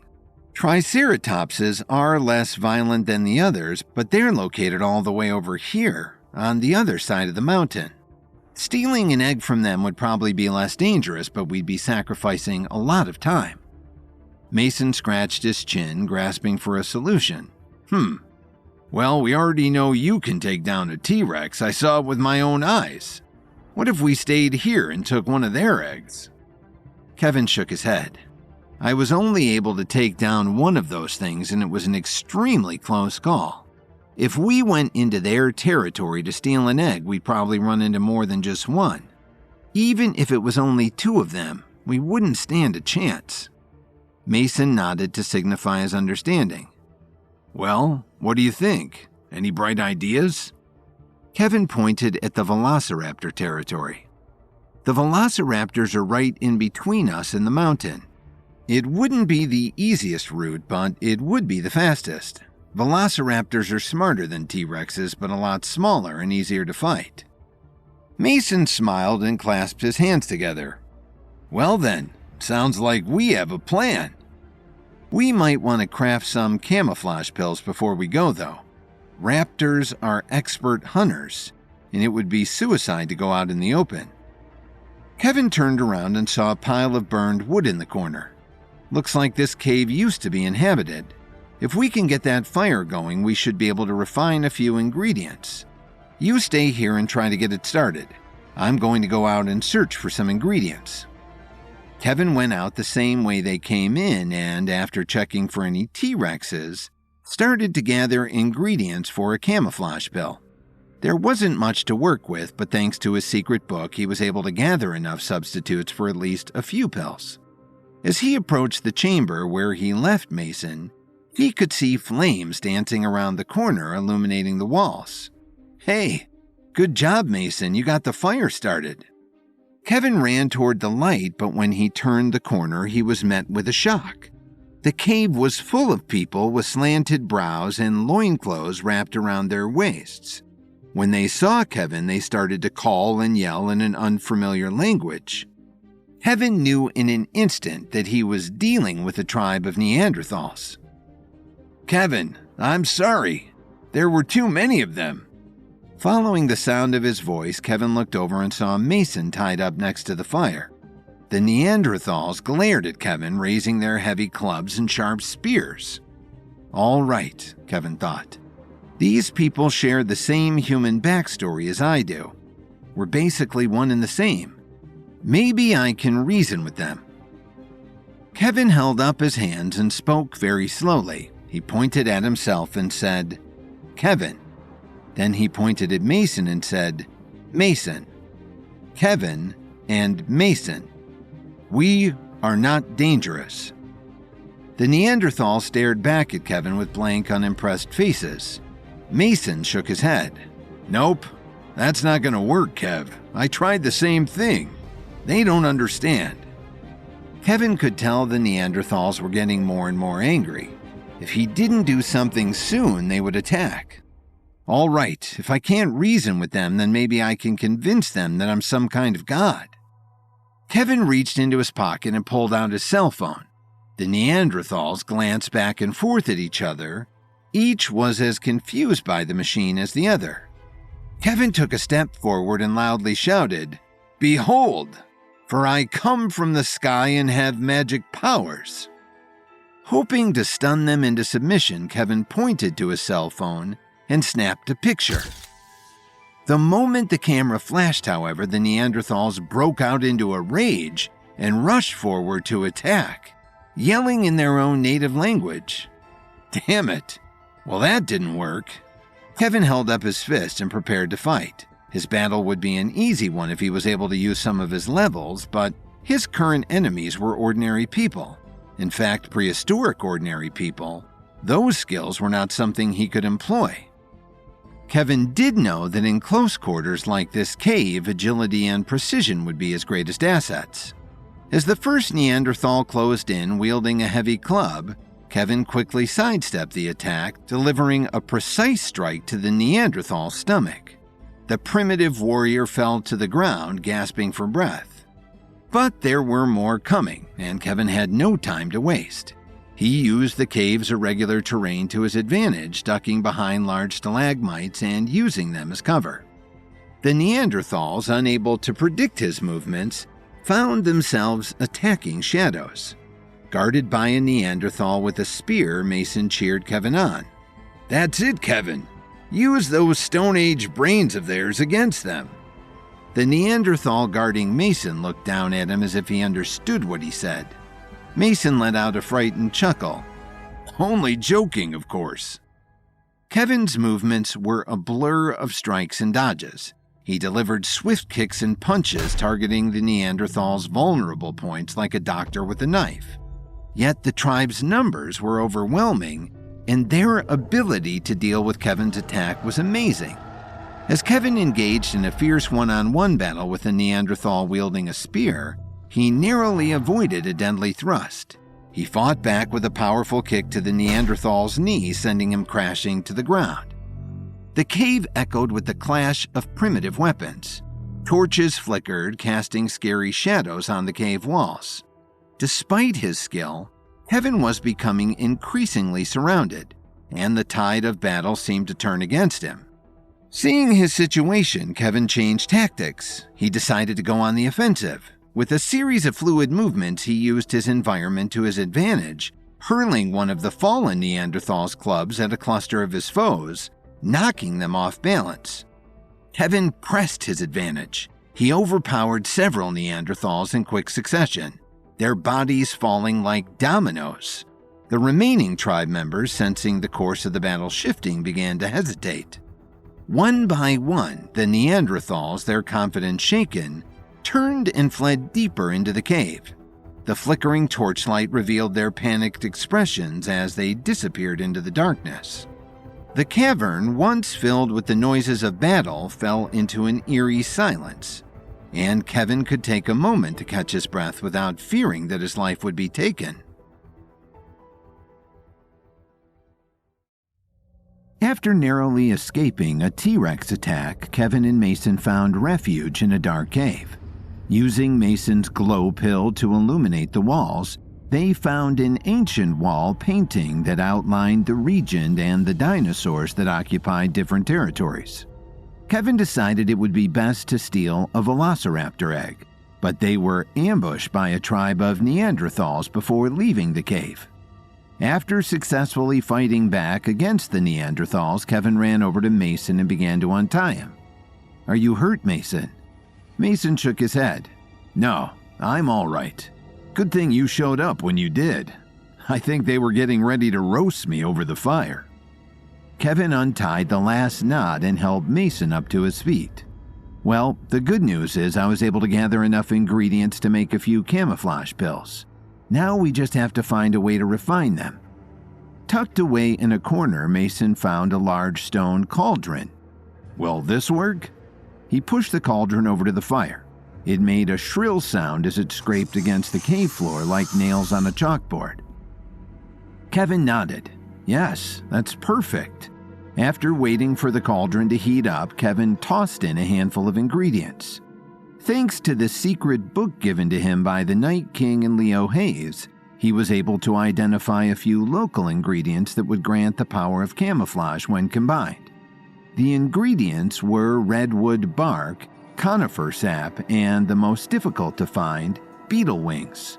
Once they were all melted down into a thick, syrupy stew, Kevin remembered he was fresh out of pill capsules.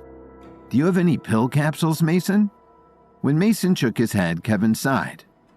"All right, then we'll have to drink this now and move fast. The camouflage should last about 3 hours.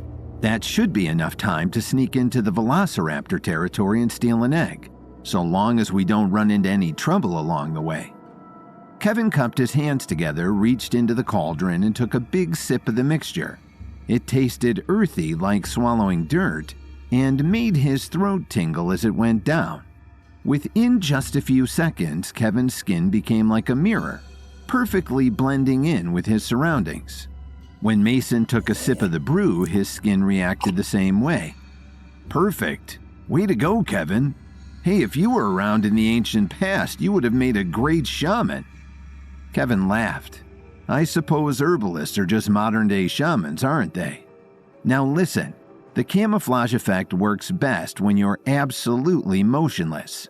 It still works all right when you're moving slowly, but the faster you go, the weaker it becomes.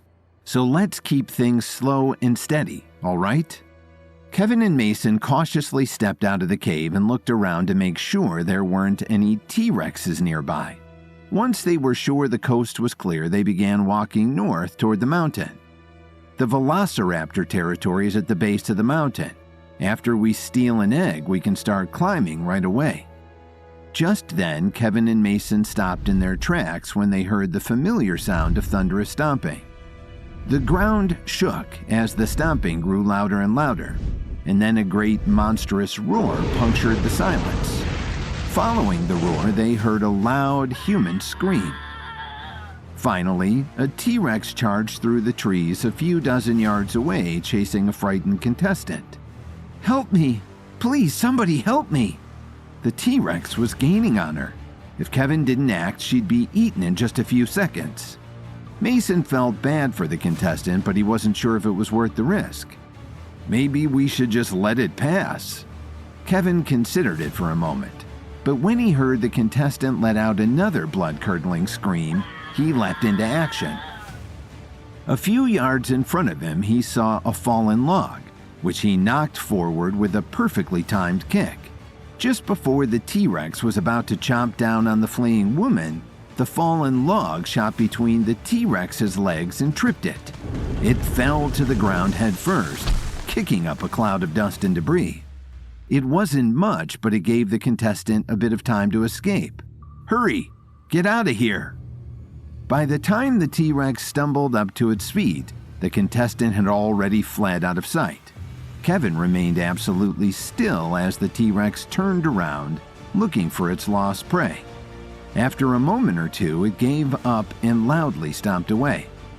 When a deer stepped on a dry leaf and produced a loud crunching sound, the T-Rex roared and chased it into the distance. A huge roar drowned out the deer's dying whimper. Once it was gone, Kevin returned to Mason, who hadn't moved an inch since the encounter began. "All right, I think it's gone. We can keep moving now." Mason, who hated Kevin for so long for no other reason than he wrongly thought Kevin had stolen Olivia's heart, now looked at Kevin with a certain awe and respect. "You saved that girl's life, Kevin. You really are a hero, aren't you?" Kevin gave a sly smile. "I try my best." After traveling another hour or so, the terrain began to change shape. The forest sloped into a steep incline and the soft soil began to give way to more and more rocks. The trek led the two up to a tall rock face, which Kevin and Mason carefully climbed, arriving at a stone plateau at the top. From the top of the plateau, Kevin and Mason could see all the progress they'd made. Way off in the distance, a few hundred feet below, they saw the forest clearing where they had first started.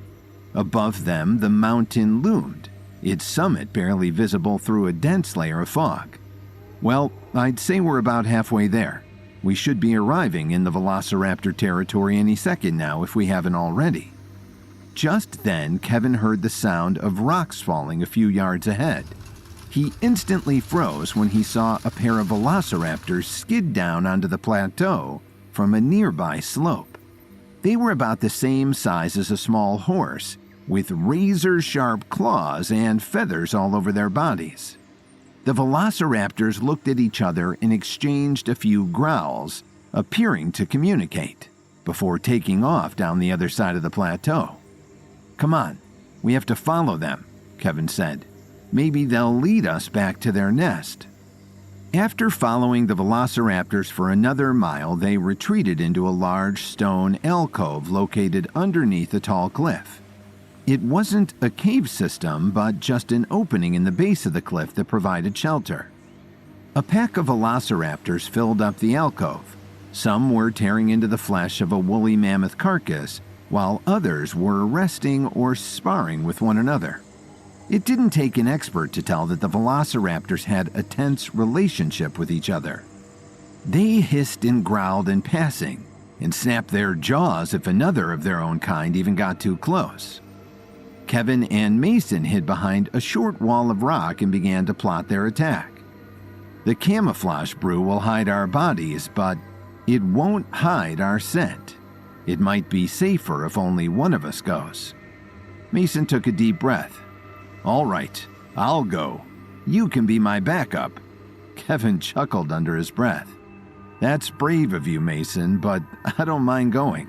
I'll grab 2 eggs, one for you and one for me." Mason slumped back under the rock wall. "Well, if you insist." Mason could talk a good game, but even he knew deep down that he was no match for Kevin's skills and his bravery. Very slowly, Kevin tiptoed out from behind the rock wall and began to approach the velociraptor den. Just before he stepped inside, a velociraptor looked up from the mammoth carcass and sniffed the air. Kevin stood still as it stepped forward and stuck its snout just a few inches in front of him. Kevin held his breath as the velociraptor hissed and growled. Kevin felt its breath on his face. The breath was like hot air that reeked of blood. Finally, the velociraptor noticed that another one had taken its place by the mammoth carcass. It quickly rushed back and snapped its jaws at the intruder, trying to force it away. When it refused to back off, the velociraptors began to fight, swiping their claws at each other and biting at the neck. While they were distracted, Kevin took a deep breath and continued into the alcove. Once his eyes adjusted, he saw a den of sleeping raptors. All were asleep except for one who was standing guard next to a nest full of eggs. Kevin tiptoed past the sleeping raptors until he arrived at the nest. He was so close now, but picking up an egg would be tricky. His body was camouflaged, but if he picked up an egg, the raptor standing guard would see it lift into the air, and his cover would be blown. Improvising, Kevin picked up a small rock and threw it towards the opening of the alcove. The moment it landed, the sleeping raptors lifted their heads and the one standing guard rushed over to investigate. At the same time, Kevin quickly grabbed 2 eggs and stuffed them inside his satchel. "All right, now I just have to get out of here alive." Creeping as slow as he possibly could, Kevin wove between the raptors, stopping the instant one of them stepped in front of him. Just as he was about to step out of the den, he felt his skin begin to tingle. Suddenly, Kevin's eyes widened with shock. No, not now. Any time but now. Kevin only managed to take another few steps forward before his skin started to shimmer and the camouflage wore off.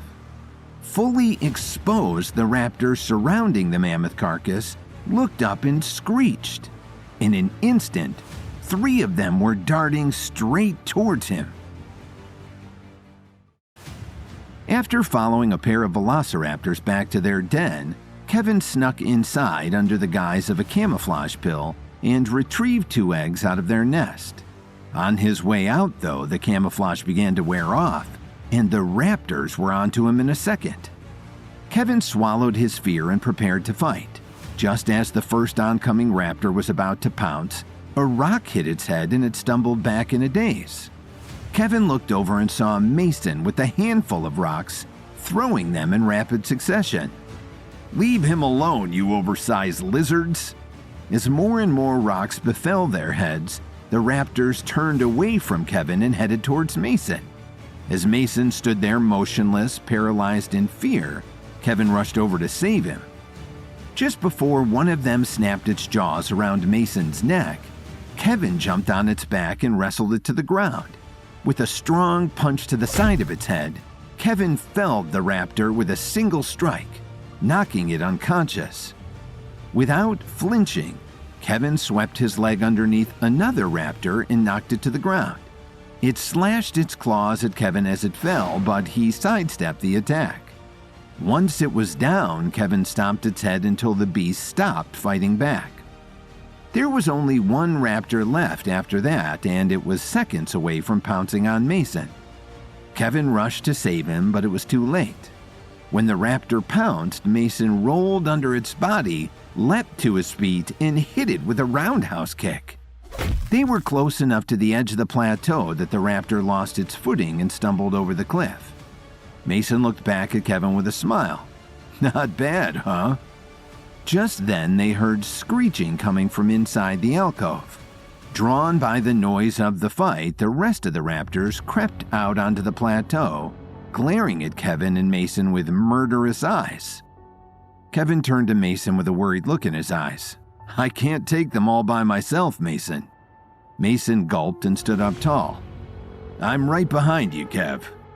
A dozen raptors circled around them, hissing and growling, coordinating an attack. Their sharp claws clicked against the rocky ground as they closed in, baring their teeth in a chilling display of anger. There was no room to wait.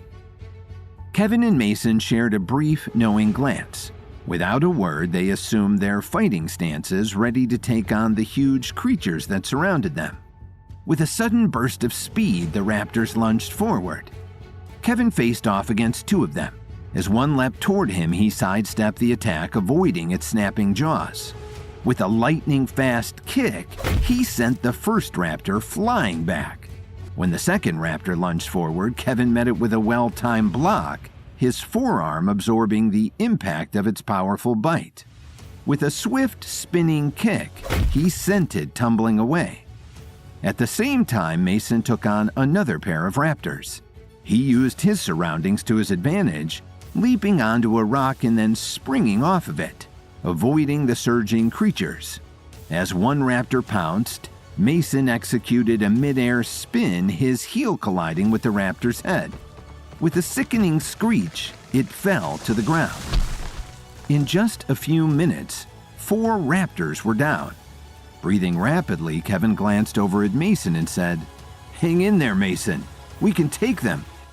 Mason nodded with fierce determination in his eyes. This was probably the most dangerous situation he had ever been in his entire life. Truthfully, he was surprised to still be alive. "Of course we can.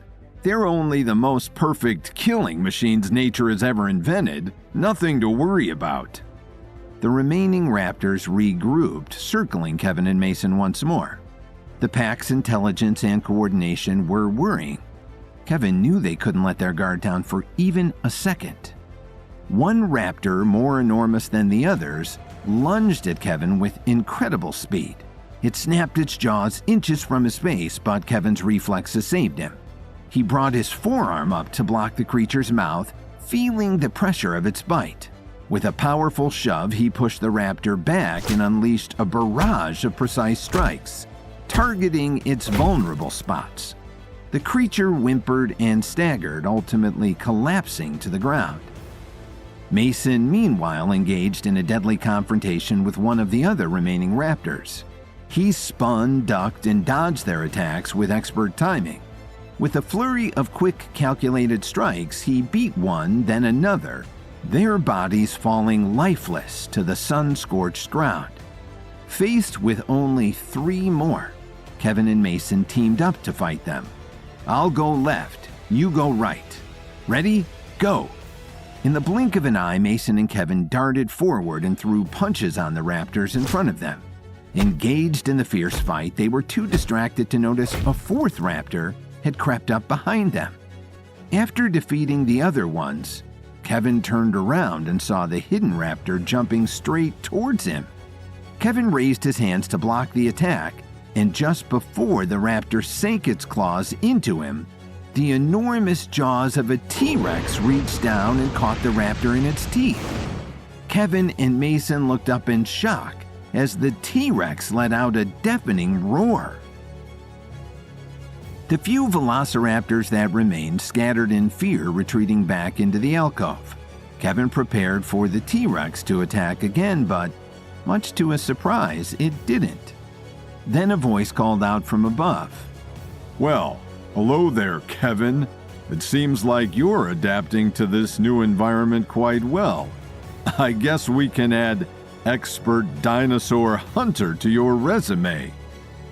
Kevin recognized the voice right away. It belonged to Mario Kessler, who had been trying to sabotage him at every step since the epic clash began.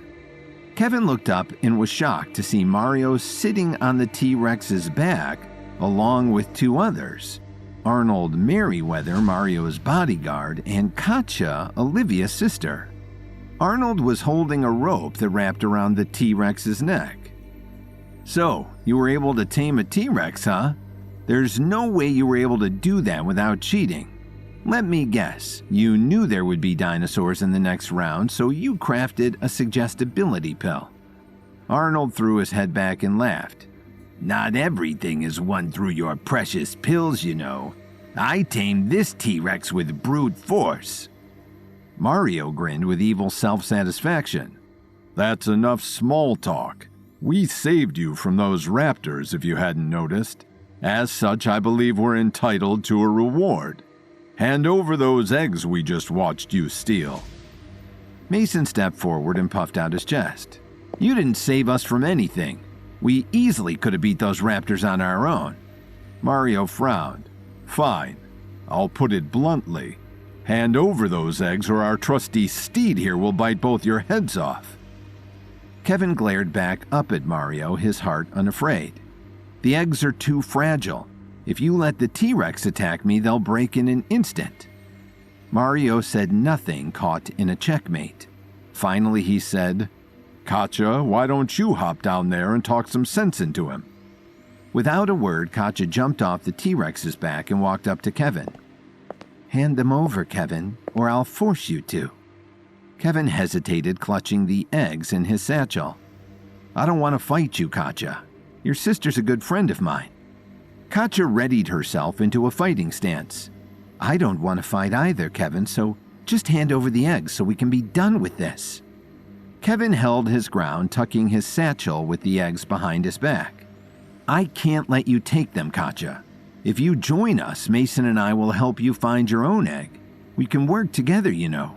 You don't have to team up with these selfish bullies. Katja frowned. I'm taking those eggs whether you like it or not. Katja lunged forward, her hand aiming for the satchel. Kevin's response was not to strike back, but to evade her as best as he could. He stepped to the side, letting her hand slip through empty air. Her fingers grazed the satchel but failed to grasp it.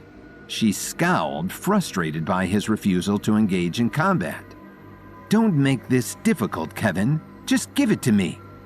Kevin continued to dodge her attacks. He ducked under her attempts to grab the satchel, sidestepped her kicks, and dodged her strikes with skill. Each time she lunged, he gracefully swept out of reach, his focus like that of an expert. Katja's frustration grew with each missed opportunity. She feigned left and right, trying to anticipate Kevin's actions, but he remained one step ahead. The satchel, though so close, remained just out of reach. Finally, in a last-ditch effort, Katja executed a high spinning kick aimed at Kevin's head. He dropped to the ground, avoiding the attack. In the split second it took for Katja's foot to arc over him, she seized the opportunity. Her hand darted towards the satchel, and this time, her fingers closed around it. With a triumphant grin, Katja straightened up, the satchel now in her possession. When she peeked inside, she saw the raptor eggs were unharmed.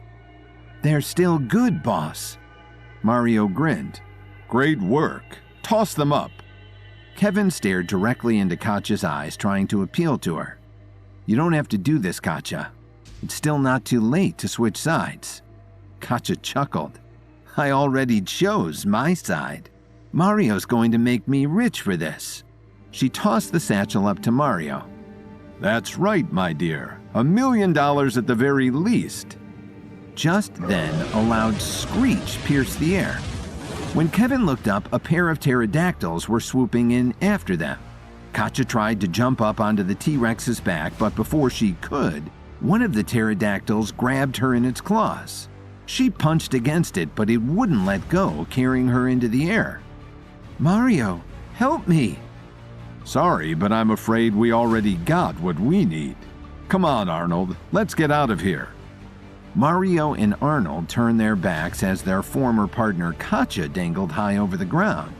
From what Kevin could tell, the beast was about to drop Katja to her death at any second. As Kevin and Mason fought back against a pack of velociraptors, they were surprised when Mario, Arnold, and Katja appeared on the back of a T-Rex. When Kevin refused to hand over the raptor eggs, Katja climbed down and tried to fight him for them. Kevin refused to fight, relying on defense only, but eventually Katja snatched the satchel with 2 eggs in it from around his waist. Just as they were about to leave, a pair of pterodactyls attacked Katja, and Mario left her behind. While Mario and Arnold stomped away on the back of the T-Rex, Katja was being carried higher and higher in the grasp of the pterodactyl. Hold on, Katja, I'll save you, Kevin yelled as his sense of honor kicked in. Kevin charged toward the rock wall for higher ground, then leapt up with all his strength and grabbed onto Katja's ankle. If he had acted even a second later, he never would have been able to reach her. Weighted down by their combined mass, the pterodactyl struggled to fly any higher, flapping its wings wildly. Kevin climbed up Katja's body and began tugging at the pterodactyl's leg. After a few punches, it opened its claws and dropped them both. Katja and Kevin landed on the ground with a thud. Their bones felt bruised as they stumbled back up to their feet. Catching her breath, Katja looked at Kevin with eyes filled with surprise. You saved me. Before Kevin could answer, they heard Mason screaming. Oh God! Kevin, help me, please! Kevin looked over his shoulder and saw Mason being lifted up by the second pterodactyl. Without flinching, Kevin charged forward and jumped off the rock wall. He reached for Mason's ankles, but his hands fell just a few inches short. When he tumbled down to the ground, he looked up and saw Mason being carried away, higher than he could possibly reach. Kevin picked up some rocks and tried to throw them at the pterodactyls, but it was no use. As the pterodactyl soared out of view, Mason's scream slowly faded to silence. Full of frustration, Kevin kicked a rock and fell to his knees. As he lay defeated, Katja walked up behind him. After everything I've done, you still decided to save me. Kevin glanced back at her and sighed. At least I was able to save one of you. Katja was still recovering from the shock. For a moment there, she really believed she was about to die. But why? I plotted against you, so why would you still save me? Kevin stood up and looked her straight in the eye. I know you're a good person, Katja. Olivia's told me all about you. She said that when you were kids, you were the best older sister she could ever ask for. Knowing that, I couldn't just let you die. Katja was moved by Kevin's words, and suddenly she felt a deep urge to help him however she could. I want to help you get your friend back. It won't make up for everything I've done, but at least it's a start. Kevin looked up at the top of the mountain. They were still just at the base, and it would take them at least a few more hours to reach the top. It's worth a try, but we're still so far from the summit that I'm beginning to fear the worst. Katja started to fear that it was a lost cause to try to save Mason. But as they both paused to fear for Mason's fate, Kevin had a moment to think. Pterodactyls have a habit of storing their food before they eat it. If we hurry, we might be able to save him. Kevin felt a wave of relief wash over him. We have a mountain to climb. Katja nodded. Now that your eggs have been stolen, we'll have to find some new ones also. We can save him and take their eggs at the same time. Kevin smiled. Sounds like a plan. Katja had a satchel of her own wrapped around her waist. She reached into it and handed Kevin a pair of climbing picks. "You know how to use these?"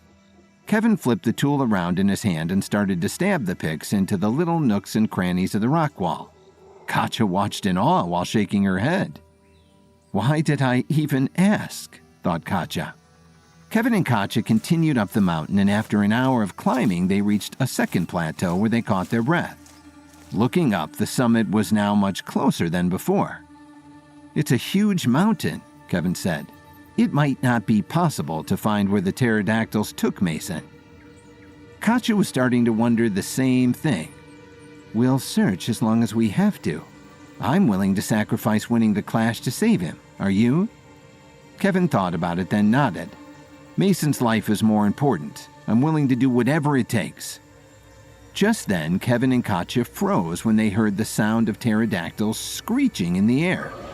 Katja glanced around for a place to hide, but the plateau's surface was completely flat. "There's nowhere to hide. Get ready. We have to fight them." Just then, Kevin had a bold idea. "No, we have to let them take us.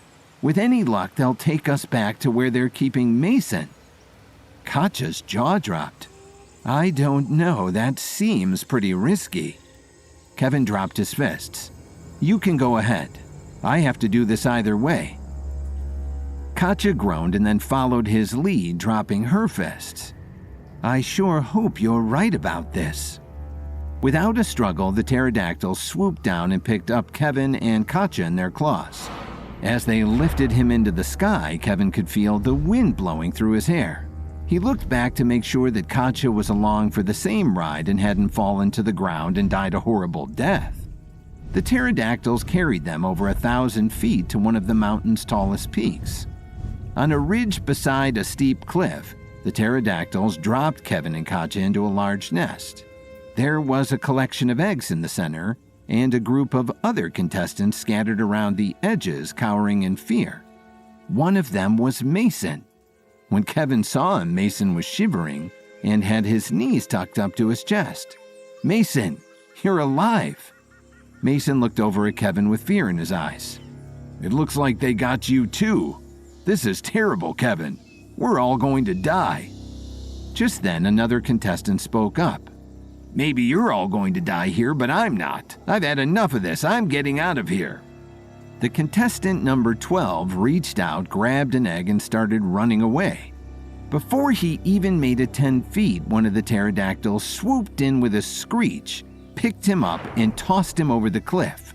He screamed as he fell all the way down the mountain. Kevin was shocked. "That's the third time that's happened," Mason said. "I'm telling you, Kevin, we're doomed." Kevin glanced around and surveyed his surroundings. There were 4 pterodactyls in total, one guarding the nest and the others perched along the cliff, scouting for more victims. Kevin put his hand on Mason's shoulder and tried to calm him down. "Don't worry, Mason. We can take them. We just have to work together." Mason didn't respond. Kevin turned to Katja and said, "If we take them all at once, I think we stand a chance. What do you say? Are you with me?" Katja nodded. "I'm ready when you are." Kevin turned back to Mason. "Mason, I think we can do this, but we need your help. On my signal, attack the closest one. Katja and I will handle the others. Can I count on you?" Mason hesitated to answer, but finally he nodded his head and agreed.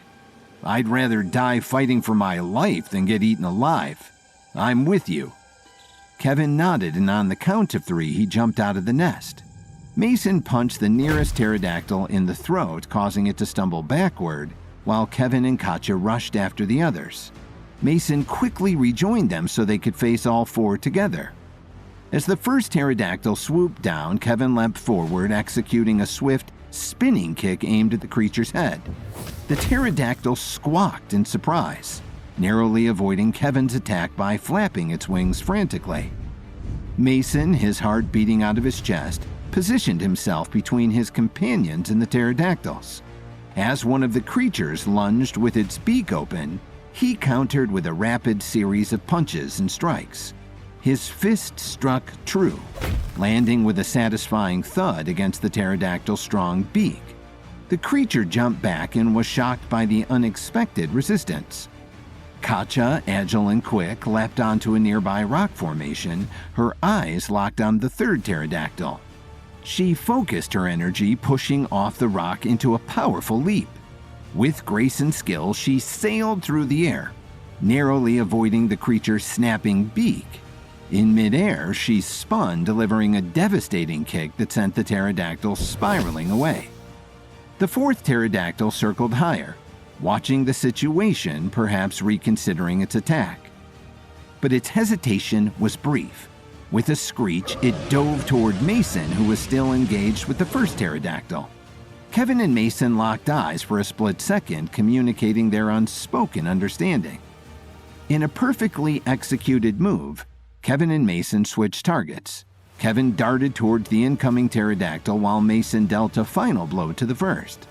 Kevin met the creature head-on, avoiding its attacking beak and delivering a well-aimed punch to its vulnerable belly. The pterodactyl shrieked in pain, going off course and crashing into the cliffside. Mason, now free from the initial threat, rushed to help Katja, who was locked in a mid-air battle with the third pterodactyl. With a powerful uppercut, Mason struck the creature from below, sending it tumbling. The final pterodactyl, sensing the odds were no longer in its favor, let out a mournful cry and retreated into the darkening sky, vanishing into the distant horizon. With a collective sigh of relief, Kevin, Mason, and Katja regrouped on the cliff's edge, their energy still coursing through their veins. Kevin smiled at Mason. "I knew you could do it, Mason. You're not the best herbalist I've ever met, but you're one hell of a fighter." Mason wiped the sweat off his brow and smiled. "Thanks, Kevin.